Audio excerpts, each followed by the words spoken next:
Welcome to the Mendoza Podcast, financial talk that makes sense. I'm your Illinois State Controller, Susana Mendoza, and I want to help answer all the questions you have about money matters, but we're maybe afraid to ask. We're going to learn a lot and have some fun together. Hi, and welcome back to the Mendoza Podcast. Today, I want to spotlight a really neat program in Chicago that makes it easy to donate old clothes and even find some new ones. Joining me is Marisa Ikpoh, founder of the Give and Receive Incorporated. Melissa, it's so wonderful to have you with us today. Thanks for being here. And can you tell us a little bit about yourself and why you started on the journey to setting up this wonderful nonprofit? Sure. Well, thank you so much for having me. So as far as what got me started, I always tell everyone, I wish I could say that I came up with the concept on my own, but I feel like God put this on my heart, right? So 5 years ago, I had this notion that came to me, and I told my husband about it. It was like a clothing exchange with bells and whistles, right? So I told him about it, and then instantly I was like, who do I think I am? I can't do that. There's no way I could do that. So it became pillow talk, right? And then at the beginning of 2024, I felt this like directive in me that said, you're going to talk to the alderman, you're going to do this, you're going to do that, and you need to do it now. And so I did. And then I booked 5 events in 2 weeks. Fun part about that, I had no clothes. So of course, in order to have a free boutique, you have to have some clothes, right? Sure. So I panicked. I told my kids, I know, right? And Not the panicking, but right? The clothes. Yeah. Well, sometimes the panic too. It's like, get you moving, right? Good motivation. Right. So I have 4 daughters and a husband. And so I told everyone, I was like, go through your closets right now. Yeah. And so they're going through their closets, but then I also felt the directive to tell everyone. At the time, I was taking belly dance classes, hula classes, and Zumba. I love to dance. Yeah. And so I told them, and within like a week, I was surrounded by clothes. That's awesome. Yeah. So like the ladies that were part of your Zumba and your belly dancing and all that were like, hey, I can offload and clean up my closet, right? Literally, it's like people have things in the back of their closets, and they're just looking for something or some place to give it to that's going to give back to the community, and here I am. So that's how it works with Give and Receive? Yeah, definitely. So the way that it's set up is that we're a free community pop-up thrift boutique, and what we do is we offer and accept gently used clothing and accessories for all genders, ages, and sizes, and then we make it available to the community for free, but on a pop-up basis.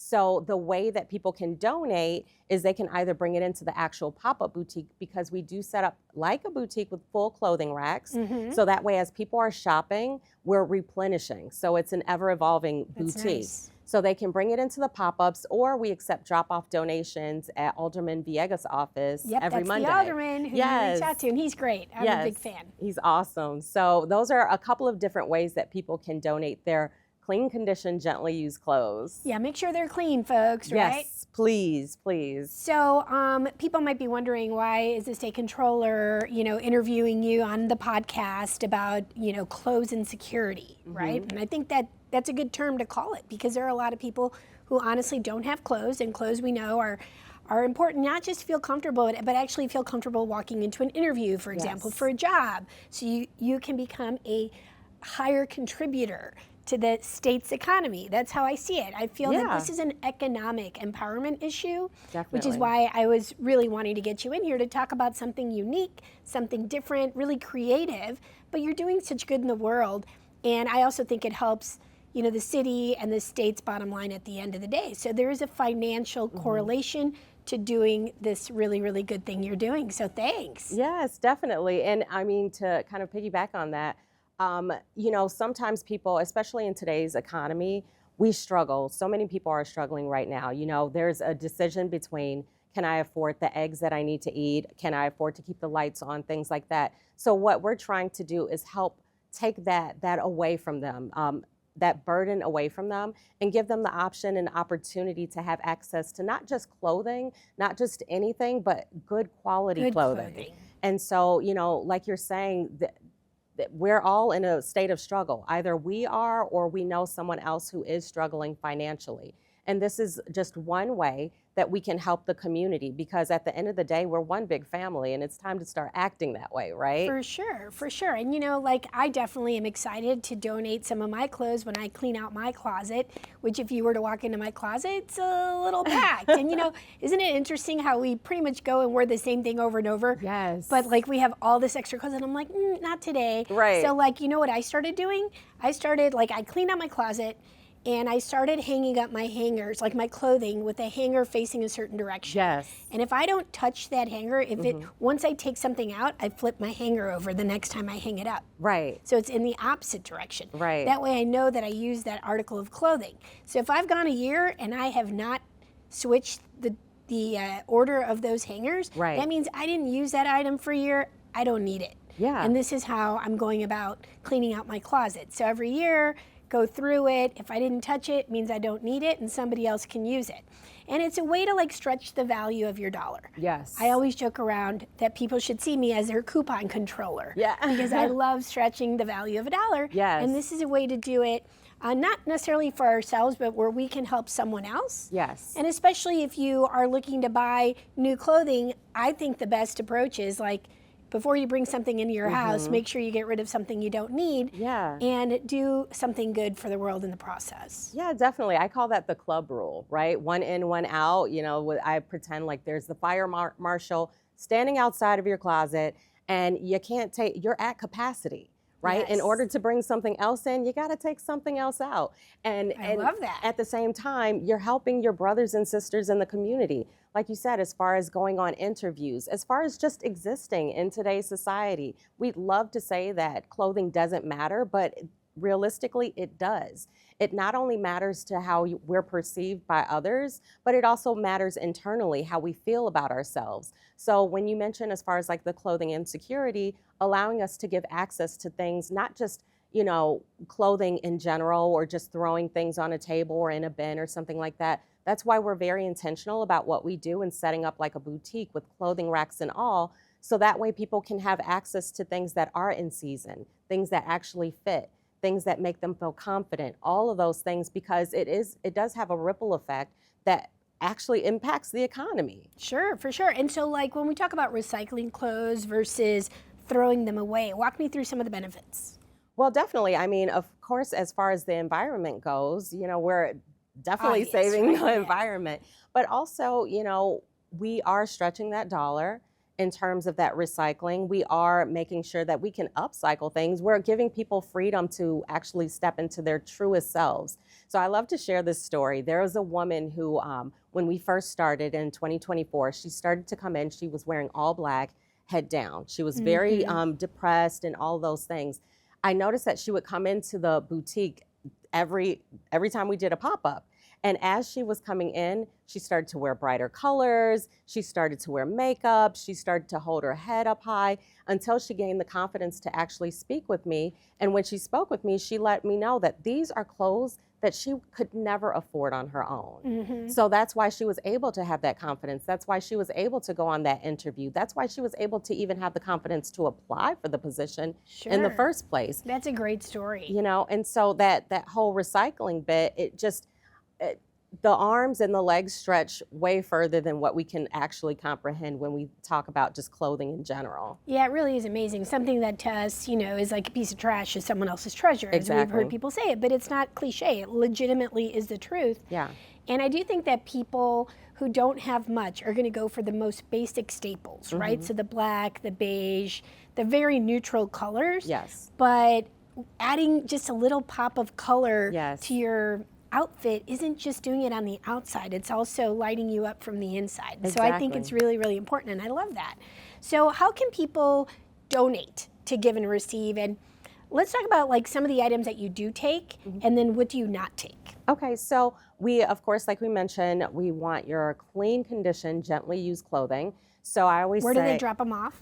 So you can drop it off every Monday at Alderman Villegas' office. Okay, and what's the address? So that would be 6560 West Fullerton Avenue. Awesome. And also at any of our pop-up boutiques. We do pop-up boutiques approximately once to twice a month in various areas. So they can visit the website in order to find out where we're going to be next. They can bring the items there, and that way they can instantly be put on the racks for the community to shop after they're sorted for quality assurance. Got it. We'll throw up your website on the videos so that Yes. people have that. But for sure, we want to like urge everybody to do that. Now is a perfect time. We're getting ready for fall season.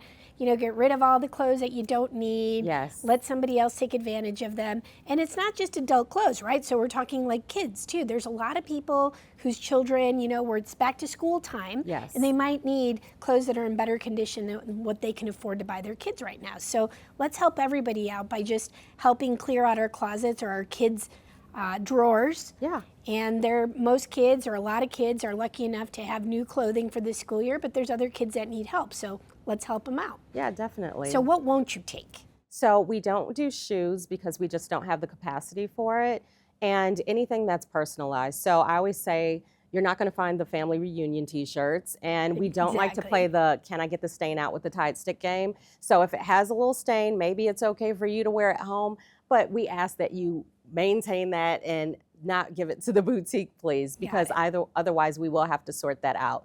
But we do accept, like you said, men's, women's, children's, and infants' clothing and accessories. So for accessories, we're talking sunglasses, purses, wallets, belts, things like that. Jewelry. Exactly. You know, cosmetic jewelry. Yeah, exactly. So things that people would be able Hats. to accessorize, yes, for their outfits so they can feel even more confident and just have a fun little time with it. That's awesome.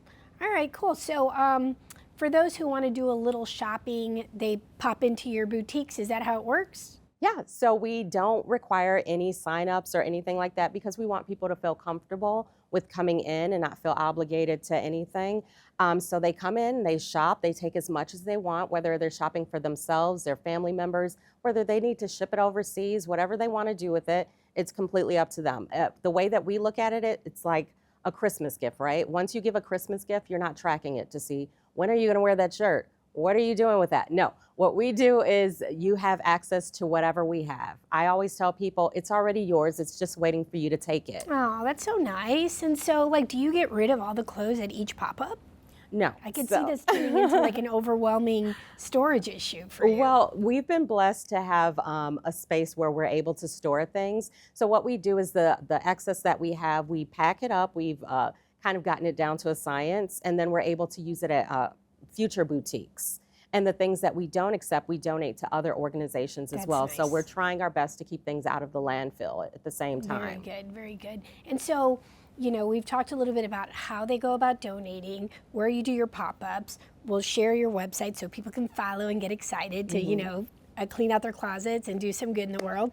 But let's take it a little bit step further, and let's talk a little bit about the magic of how clothes make you feel. You know, having the right outfit, we kind of touched on this, can really give someone confidence, right, to get through a job interview, to land that job, or, as I just mentioned, kids on their first day of school. Right. But you know, you obviously have a passion for this. So talk to me about what you think the magic of clothing does for people. Well, I think it allows you to step into whatever persona you feel like at the moment, right? So I always joke, sometimes I shop and I'll see a nice outfit and I'm like, this feels like a Carla to me, right? And so, of course, my name is Marisa, and I might buy that Carla outfit and it's gonna sit in the back of my closet because I'm not Carla. However, if I have the opportunity or if I just have the inclination, I can put it on and feel like I'm stepping into a new persona or personality. Sometimes I feel like clothes is what gives us the free pass to ascend and to continue into a door that we may not have typically walked through had we not had that outfit and that confidence, right? Because I feel like the clothing that we wear is directly connected to our confidence, our mental health, the things that we accept, the things that we don't accept. I feel like it has so much potential that we don't recognize just as individuals because we say, oh, it's just clothes. But when it comes down to it, if you are in a situation of lack, then you're going to realize how important clothing actually is. Sure. Or if you walk into a room, sometimes you walk into a room and you feel inadequate just based off of your outfit. Sure. We've all been there. It's like, oh, I thought this was a casual event and everybody's in gowns, right? Right. So in that Read moment, the invite. exactly. It's like, I didn't see the little fine print at the bottom. Yes. But, you know, so in those moments, it's like, you understand the impact of clothing. Sure. And so although we don't offer evening gowns or anything like that, we can help build that confidence and boost that confidence. Well, but by if somebody giving has an people- evening gown, can they donate it to you and you put it up on the rack? So we do. However, there's another organization that specifies and focuses in on the prom just wear and that? things like Okay. that. So I always recommend that. I don't like to gatekeep when it comes down to different organizations and places that people that can are have doing great access work to. and- Yeah, because I feel like it's just so cool. But in terms of our clothing, everyday wear, business attire, business casual, all of those different types of things. And again, it's more about that confidence and being able to accept who you truly are as opposed to who you're forced to be based off of what's available to you. Sure, that's right? a really good point. Like who you're forced to be based on what you can afford versus Exactly. who you maybe could be or want to be, and dress for the job you want, right? Right. So curious, on a fun little note here, people who go to donate at your pop-ups, do they ever find that they want something off your rack? And so it's like, here, I brought all this really cool stuff, but wow, I would have never thought about those pants, but Yes. maybe I'll try those on.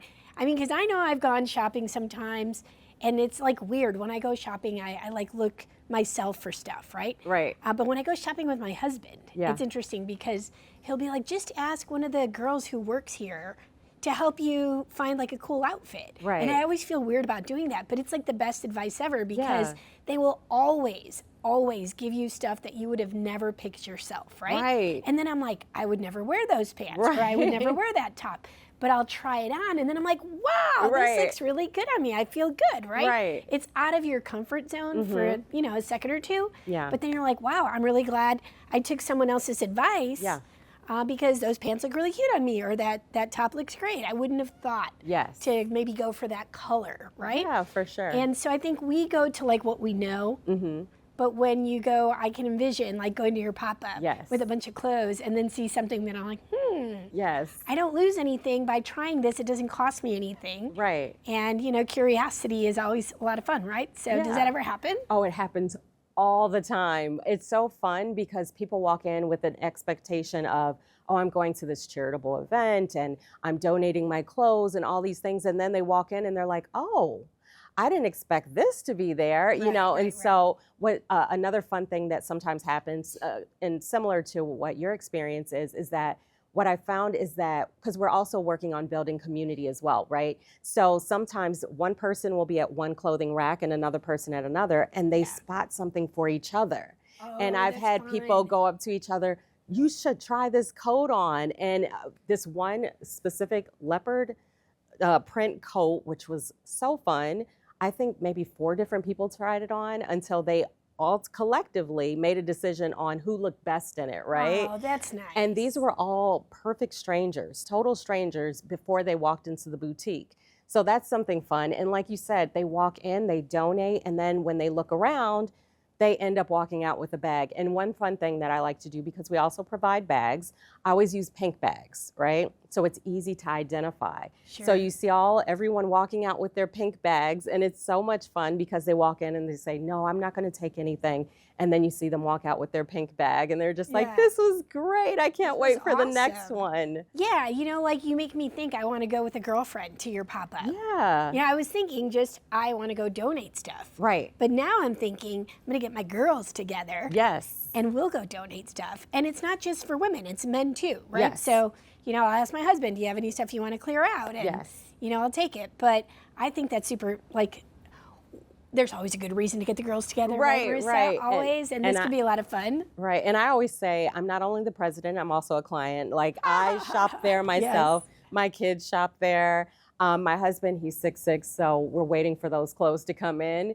But at the same time, like you said, it's not just for women, it is for men. And I tell everyone specifically, donate men's clothing because we get a lot of men shoppers that come Yeah. in.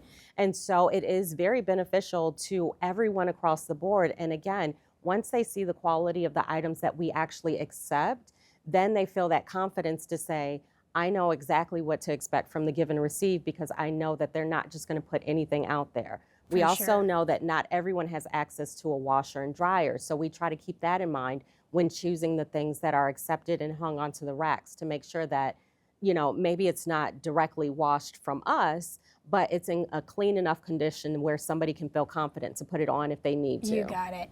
And then I would just like to make a special request to all the big and tall men out there, 6'6" or in that vicinity, I would actually ask the state treasurer to donate some of his clothes. I'm going to do that. Yes. Mike Frericks, because he's like super, super, super tall. Oh, that's perfect. But he's very thin.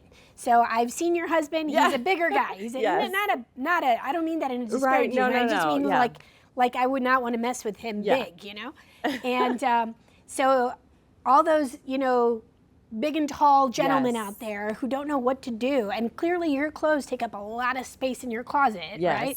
For those individuals, I just found the perfect solution for you. Right. So head out to one of those pop-ups, or at least send your wives or your girlfriends to do it. For sure. Turn those hangers around and make sure that you're actually wearing those clothes, if you're not wearing it, somebody else can use it. And you know, I do want to like tap in a little bit more on the serious side and say, this is amazing what you're doing. Thank you. And you mentioned that you kind of, you know, felt this calling, right? Like whether it was God or whatever your calling was. Right. Where did you find the strength though to like not just listen to that, but actually take action? Well, I have to tell you, I did everything afraid. I was so afraid. When I first went into the alderman's office, I was shaking. My voice was quivering. I was dressed so crazy, which was divine in terms of what I was here to do, right? So I had like a sweatshirt that was inside out. I didn't have my glasses, so I only had my my tinted glasses. I had to wear those, walk in. I had a ponytail that was sitting on the side of my head, but I felt that calling in that moment to go there. And so I had to override that fear and say, I'm gonna do this anyway. And at the same time, I've been almost coached up by my husband, I love you, who's reminded me to just be myself. You know, so for so many years in my life, I feel like I've suppressed my personality. I've been quiet, I've been in the corner, I've been the observer, I've been all of these different things, but not necessarily true to myself.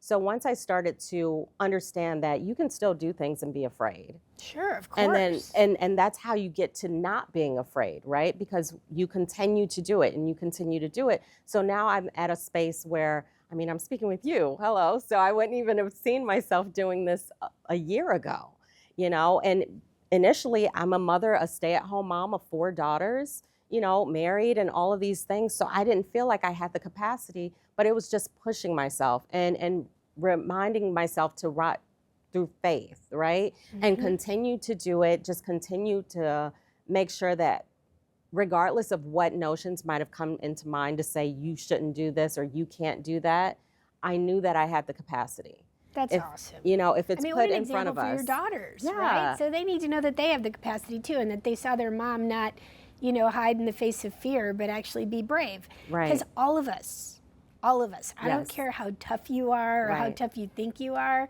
all of us at different stages in our life, and it can even be daily, you know, in some way or another, are afraid of something or are afraid to take on, you know, some sort of risk.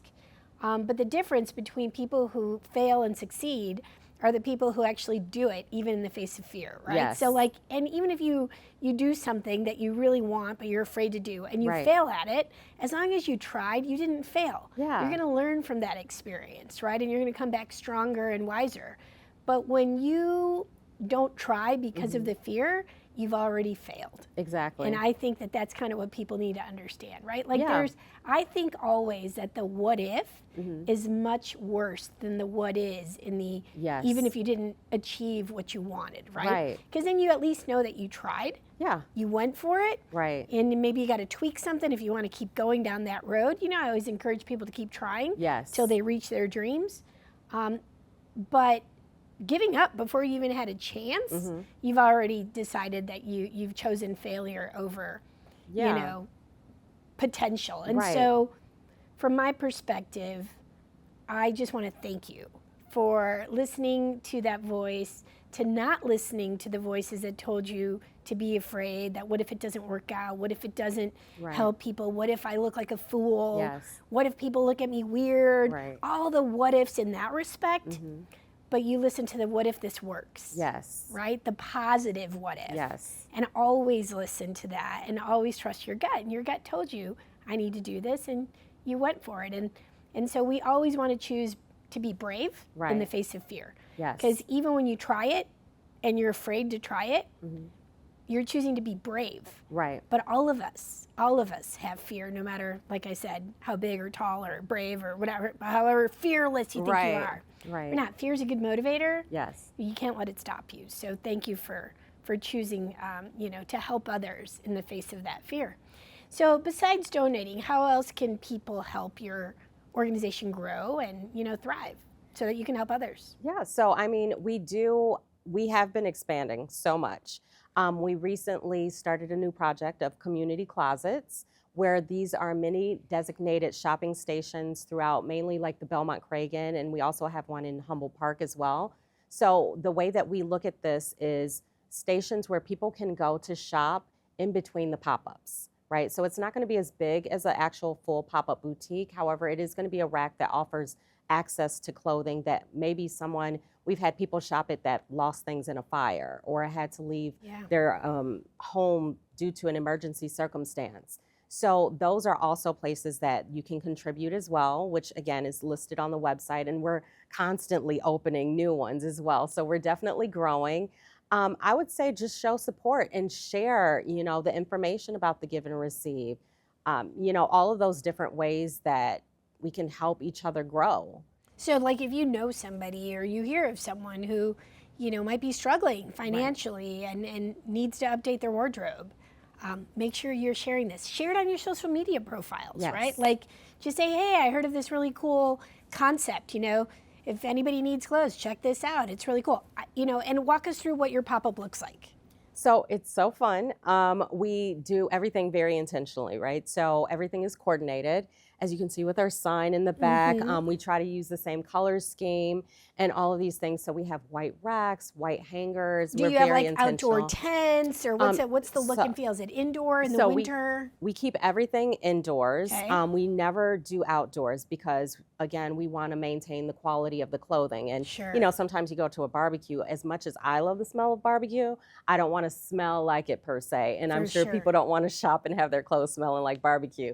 So we do partner with outreach programs, local businesses and community spaces, and they are the ones that have the space that we set up in. So we go with anywhere from 10 to about 20 racks that we set up, and we already have clothing for them.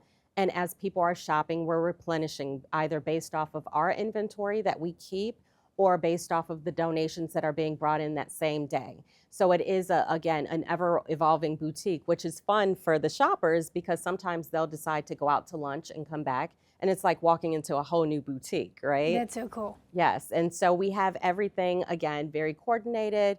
The idea behind it is to restore that dignity and grace to the process. Again, we never want to see anyone digging through a bin of clothing or on a table or anything like that. So that's why we're very intentional. We have everything marked based off of the gender and sizing and all of those different types of things.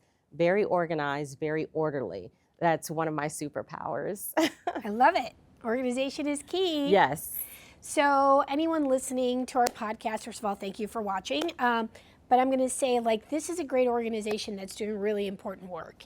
And they're doing you a favor by having a place for you to unload things you don't need anymore. And you're doing the people who ultimately receive your very, lightly used, good condition clothing, you're making a dramatic impact on their life. Yes. So please be a part of this and do what you can to donate and help yourself and to help others. Yes, definitely. Like I always like to say, when you give, you always receive. Even more so, I think, givers are actually, it shouldn't work that way, but it does. Yes. And I think that's, the power of being a good person and giving to others is that you receive just by the very act of giving. Exactly. Even if you don't receive something physical, like the act of giving feels so good. Yes. Right? And so when you can do that, you should do it, expecting nothing in return, but just the satisfaction of knowing that you helped someone who needed it more than you did that day. Yes, and sometimes that's exactly what you experience when you go into the actual pop-up boutique and you take your donations there. You can see us go through the things, put it on hangers, and again, we're very intentional. So when you look at the racks, all the clothes are facing the same way, all those types of things. We pay attention to details. But when you're there and you donate and you just stand back and watch people shopping and you see the joy on their faces and you see the kids running up to their moms or dads with clothing that they found for themselves and just everyone's so excited, then that is that feeling of just like euphoria, right? It's just feeling of that blessing of being able to be a blessing to someone else is just so good. And then that's what makes you want to go back to your closet and look for more things in order to give even more. For sure. That's why I tell everyone, I gave kind of like a Monday challenge, right? If you feel like you don't have time to go through your clothes, that's completely fine. But how about go to the back of that closet, where we all have the things with the tag still on it. Yeah. Grab that thing that we haven't worn in a couple of years that we say we're going to give to someone else but haven't had the chance to. Drop it off at Alderman Villegas' office. See it go to someone else. And once you get that feeling of, wow, I am really helping someone in this community and it's making a difference, then you're going to want to go back to the closet and you're going to want to grab more things and donate even more, because you realize that what is just sitting at home right now is somebody's huge blessing and will change their world. Totally. So are you doing these throughout the whole city or just specific wards? So currently we're mainly in the Belmont-Cragen area, Okay. just as far as our capacity goes, because we use our family truck to do this. Oh, wow. We believe in it so much that we do use our family truck to do this. However, the vision outside of doing the community closets is to one day become mobile, right? So essentially you've seen food trucks and things like that. We hope and pray to eventually have a mobile boutique where that's we're great. able to have clothing racks inside the truck. People can shop there. We can still partner with other organizations, put a few racks in there, because not only are we partnering with these places just to have a space to pop up, we're partnering with places intentionally so that way the community also gets to know about these resources within the community. Makes a ton of sense. Right. Like the wraparound services or things that they might need as Exactly. well. I mean, typically people who would really benefit from access to free clothing because they have clothing insecurity, also have food insecurity Yes. or other things of that nature. So this is just so great. Thank Thank you. you so much Yes. for sharing the important work that you do, your mission of the Give and Receive, a nonprofit. You're really making an impact, and Thank I just you. want to thank you for that. I got very excited when I met you, and I was Yes. like, wow, this is super duper duper cool. So let me just end by saying, is there anything that you would like to add that we haven't covered already? And more importantly, when's your next event? So, well, first and foremost, we actually are going to branch out a little bit for our next event, which is going to be in the Austin neighborhood Oh, on great. August 30th. It's going to be at Bethel New Life Church in the Amberg Hall. You'll be able to see the actual address, because I don't know it by heart, on the website if you visit, or on social media. I try to be all over social media to keep people updated as to where we're going to be, any updates, any partnerships, so that way they can get the kids out as well. As far as additional information, I just feel like I want people to understand that this was a seed that was planted on my heart. Again, I always reiterate that I was a stay-at-home mom of 4. I had nothing to work with. I went to Dollar Tree. I went to Walmart. I got the cheapest things I could possibly find, but I made it into something. Sure. And if I have the capacity to do this, whatever seed is on their heart, water it. Start taking those That's steps of beautiful. faith. Start doing things despite the fear, and understand that maybe eventually you'll be in this seat right here as well. Or a bigger one. Exactly. So, yeah, that's awesome. Well, thank you again so much, Marisa. And I hope everyone considers looking through their closets and seeing what they can donate to the Give and Receive or to another local group or thrift store in your area. That's it for today. Catch me next week for another episode of the Mendoza Podcast.